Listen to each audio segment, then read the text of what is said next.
तो आज हम बात करेंगे कि बुक्स रीड करने से आपकी लाइफ कैसे चेंज हो सकती है, कैसे मेरी लाइफ चेंज हुई और कैसे कितने हज़ारों लोगों की लाइफ चेंज होती है just because they start reading books, fiction या नॉन फिक्शन दोनों।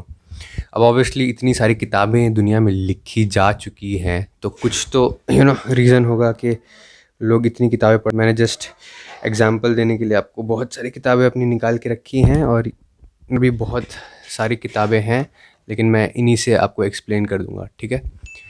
तो फर्स्ट ऑफ ऑल, जो रीडिंग के जो जेनेरिक बेनिफिट्स हैं हम उनसे दूर रहेंगे। आप किसी भी वीडियो में देख के किसी भी कहीं भी आपको ये मिल जाएंगे, ठीक है। कहीं आर्टिकल में भी पढ़ सकते हो, जैसे कि वोकेबुलरी इंप्रूव होती है, better reading makes you a better writer, आपका फोकस इंप्रूव होता है, वो स्ट्रेस रिलीविंग एक्टिविटी है, वो सोने में मदद करेगी अगर आप सोने से पहले पढ़ोगे, और इंक्रीज नॉलेज ऑब्वियसली। तो ये सब नॉर्मल चीज़ें हैं जिनकी बातें मैं नहीं करूँगा, ठीक है। अब रीडिंग की असली पावर वो कहाँ है, तो जब मैं आपको इसमें दो एग्जांपल लेके समझाऊंगा। रीडिंग बेसिकली जो लोग पढ़ते हैं और जो लोग नहीं पढ़ते हैं किताबें, ठीक है, अपने सिलेबस के बाहर, ऑब्वियसली सिलेबस की चीज़ें पढ़नी पड़ती हैं आपको, वो लोग, जो मैंने फील किया है उनको देख के, जो लोग किताबें नहीं पढ़ते वो लोग एक पूरी एक दुनिया है, a whole world, a whole another universe, a whole एक अलग ही दुनिया है जिससे वो अनएक्सपोज्ड हैं अगर आप बुक्स नहीं पढ़ते हो तो। इतनी सारी नॉलेज है दुनिया में जो कि कोई आपको बता नहीं सकता, कोई उसके पास हज़ारों वीडियोस नहीं बना सकता, पर वो किताबों में लिखी हुई है और उसकी कॉपीज़ बटे जा रही हैं। लेकिन आप क्योंकि पढ़ते नहीं हो तो आप उस एक अलग ही दुनिया से अनअवेयर हो। तो जो किताबों की दुनिया है इसमें है क्वालिटी एंटरटेनमेंट जिससे आप अनअवेयर हो, और इनफाइनाइट नॉलेज, वो तो ऑब्वियस है, ठीक है। तो क्वालिटी एंटरटेनमेंट पे अगर आपको शक है कि अगर आप मूवीज़ देखते हो, टीवी सीरीज़ देखते हो, तो ऑब्वियसली वो किताबों से तो बेटर ही है, ठीक है। अगर आपको ऐसा लगता है, जो कि हो सकता है आपके लिए, लेकिन आपने कई बार सुना होगा जैसे किसी बुक की कोई मूवी बना दी जाती है, तो आपको पता होगा कि कई लोग जो बुकोहॉलिक्स होते हैं, जो बिब्लियोफाइल्स होते हैं, वो लोग बोलते हैं कि obviously the book was better than the movie, जैसे कि हैरी पॉटर में या फिर कोई भी, ठीक है। ऑब्वियसली इनफाइनाइट नॉलेज तो है ही, क्योंकि बुक्स आर बेसिकली, आपकी एजुकेशन आपकी किताबों से ही होती है। अभी यूट्यूब चैनल, अभी वीडियोस से भी होने लगी है, but mostly it was from books. तो जिस दुनिया से आप अनअवेयर हो, मैं उसका आपको एक एग्जांपल देना चाहता हूँ, दो। समझ लो कि इंडिया में कभी इंग्लिश मूवीज़ या फिर इंडिया के बाहर की मूवीज़ हमें दिखाई ही ना जाती, ठीक है।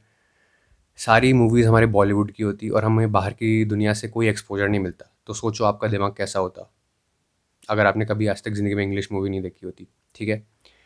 या फिर जो लोग एनीमे फैंस हैं उनके लिए सोचो, अगर एनीमे में जो सबटाइटल्स हैं वो अवेलेबल ही नहीं होते, और डब वर्जन तो वैसे भी कोई देखता नहीं, लेकिन अगर वो भी नहीं होता, एनीमे सिर्फ जापानीज़ या जो भी लैंग्वेज होती है उसी में बन रहा होता और आप उसको देख ही ना पाते, सोचो तब आपकी लाइफ कैसी होती है अगर आप एक एनीमे फ़ैन हो। तो जो भी आर्ट आप कंज्यूम करते हो, आप इमेजिन करो अगर वो आर्ट आपकी ज़िंदगी में नहीं होता तो आपकी लाइफ कैसे होती। तो दिस इज़ समथिंग लाइक, जब आप किताबें नहीं पढ़ रहे हो तो वो उसी लेवल की आप बहुत सारी चीज़ें हैं जो आपको नहीं पता लग रही हैं, ठीक है। जैसे फॉर एग्जांपल, ये बुक पढ़ के मुझे पब्लिक स्पीकिंग के बारे में पता लग रहा है कि कैसे क्या स्ट्रगल्स होते हैं and what public speakers go through. ये बुक पढ़ के मुझे ये पता लग रहा है कि ब्रेन रूल्स क्या होते हैं, क्या चीज़ होती है जो सबके साथ प्रॉब्लम्स आती हैं, क्या चीज़ होती है जो कॉमन होती है। अगर किसी को राइटिंग सीखनी है तो वो स्टीफन किंग की एक बहुत मस्त बुक है ऑन राइटिंग, जो कि देख सकता है। अगर किसी को इंग्लिश बेटर कैसे लिखनी है तो वो ये किताब पढ़ सकता है, elements of style, which is one of the best English books ever. अगर किसी को बहुत ही ज़्यादा सुसाइडल टेंडेंसीज आ रही हैं and he is giving up on life and he thinks life is meaningful, you can read this book, man search for meaning, what is the meaning of life, अगर आप अपने फ़ोन से बहुत ज़्यादा addicted हो तो आप डिजिटल मिनिमलिज्म पढ़ सकते हो, which is one of the latest and one of the best recommended books I would say. हो सकता है आपने ये बुक पहले ही पढ़ी हो, ठीक है। अगर आपको अपने काम में बहुत ही ज़्यादा अच्छा होना है, और ये एडवाइस इंडिया में भी अप्लाई होती है अच्छे से, तो आप so good they can't ignore you पढ़ सकते हो। तो you can see that there are so many books, and if you are not reading them, you are literally, आप बहुत ही चीप और बहुत ही valuable knowledge you are leaving out on the table. अब जहाँ तक बात आती है नॉवेल्स पढ़ने की, ठीक है, बहुत लोग बोलेंगे भाई नॉवेल्स तो टाइप वेस्ट ऑफ टाइम है। This is one of the most wrong things that I use to believe and I think you are also believing this, ठीक है। नॉवेल्स पहली बार टाइम वेस्ट नहीं है, उसके लिए एक अलग से पूरी एक वीडियो है स्कूल ऑफ लाइफ की, तो मैं वो लिंक कर दूंगा। First of all, when you read novels you are basically reading a story. आप किसी और इंसान की लाइफ में जा रहे हो, उसके थॉट्स में जा रहे हो, एक अलग दुनिया में जा रहे हो। There comes a validation of your emotions and thoughts. तो अगर आप ऑब्वियसली बहुत सारे लोगों से अपनी ज़िंदगी में इतनी स्पीड से नहीं मिल सकते जितनी किताबें आप पढ़ सकते हो।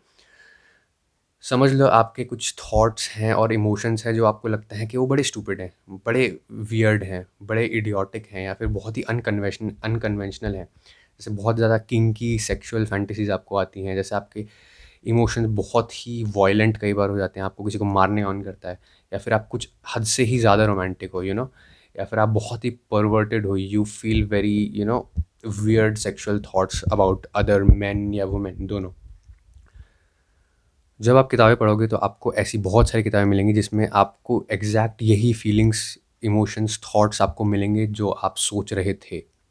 तो जब आप जो आप सोच रहे थे कि वो बहुत ही इडियोटिक है, या बहुत ही कि ऐसा गलत है सोचना, ऐसा नहीं सोचना चाहिए, या फिर these are the thoughts that I should not have, जब वो थॉट्स आप किसी और के दिमाग से निकले हुए किसी बुक में पढ़ते हो तो यू रियलाइज़ कि okay, maybe this thought was not stupid, maybe it was not idiotic, maybe I am normal, I am not abnormal, maybe जैसा मैं सोच रहा हूँ वैसे और भी बहुत लोग सोचते हैं। तो reading becomes like a therapy. आप अपने आप को पागल नहीं समझते, आपको पता लगता है कि बहुत सारे लोग आपकी तरह सोचते हैं, ठीक है। सेकंड थिंग, जो स्पेशली जो इंट्रोवर्ट्स होते हैं, जैसे कि मैं भी एक इंट्रोवर्ट हूँ, तो उनके लिए क्या होता है कि वो बहुत ज़्यादा लोगों से एक्सपोज नहीं होते। तो when growing up they do not know how to behave in front of people. जब कोई आपको कंग्रेचुलेट करता है तब आपको कैसा फील करना चाहिए, आपको क्या रिस्पॉन्स देना चाहिए, ये इंट्रोवर्ट्स को पता ही नहीं चल पाता, क्योंकि वो लोगों के साथ है ही नहीं। क्योंकि और अगर या तो वो खुद से नहीं होते, या कई बार वो दोस्त नहीं बना पाते, दूसरे लोग ही उनको साइड कर देते हैं। तो उनको पता नहीं लगता कि खुश कब होना है, दुखी कब होना है, गुस्सा कब करना है, सबसे इम्पोर्टेंट चीज़, अपने यहाँ स्टैंड कब लेना है, ये भी इम्पोर्टेंट चीज़, ये उनको कभी पता ही नहीं लगता। तो जब आप किताबें पढ़ोगे तो आपको एक ह्यूमन बिहेवियर के बारे में पता लगेगा कि कैसे बिहेव करना है, कैसे रहना है दुनिया में। क्योंकि दूसरे लोग लिख रहे हैं और दूसरे लोगों के थॉट्स हैं वो, ठीक है, and they are real thoughts most of them, ठीक है। तो ये है नॉवेल्स की इम्पोर्टेंस। तो अब ये तो मैंने आपको बता दिया कि बुक पढ़ने से आपकी लाइफ कैसे चेंज होगी, ठीक है। दूसरी चीज़, आखिरी चीज़ मैं बताना चाहता हूँ कि अगर आपको ट्रूली बुक्स एन्जॉय करनी है तो आपको अपना रीडिंग का स्किल इतना बढ़ाना पड़ेगा कि आपका जो रीडिंग प्रोसेस है वो ऑलमोस्ट ऑटोमेटिक हो जाए। जैसे कि जब आप गाड़ी चलाना सीख रहे हो, तो जब तक आप गाड़ी चलाना 100% सीख नहीं जाते, जब तक आप गियर चेंज करना 100% सीख नहीं जाते, तब तक आप अपनी जर्नी एन्जॉय नहीं कर सकते, तब तक आप अपनी सीनरी जो गाड़ी के बाहर चल रही है एन्जॉय नहीं कर सकते, तब तक आप रोड की ड्राइविंग को एन्जॉय नहीं कर सकते। आपका ध्यान ड्राइविंग पे रहेगा, ना कि the enjoyment of the surroundings and the driving itself. तो गाड़ी चलाना सीखना पड़ता है गाड़ी चलाने को एन्जॉय करने से पहले। This is somewhat like it. अगर आपको इन्फॉर्मेशन को एन्जॉय करना है, अगर आपको नॉवेल्स और स्टोरीज़ को एन्जॉय करना है, आपको इतनी प्रैक्टिस करनी पड़ेगी कि आपके लिए रीडिंग जो इटसेल्फ टास्क है आपका, उससे फोकस हट जाए और आपका फोकस चला जाए जो कंटेंट है उस पर। और ये पॉसिबल है, ये मेरे साथ हो चुका है। अभी मैं I am just focused on what I am reading, not if I am reading, ठीक है। और ये प्रैक्टिस के साथ ही आता है यार, सम हार्ड ट्रूथ्स ऑब्वियसली, ठीक है।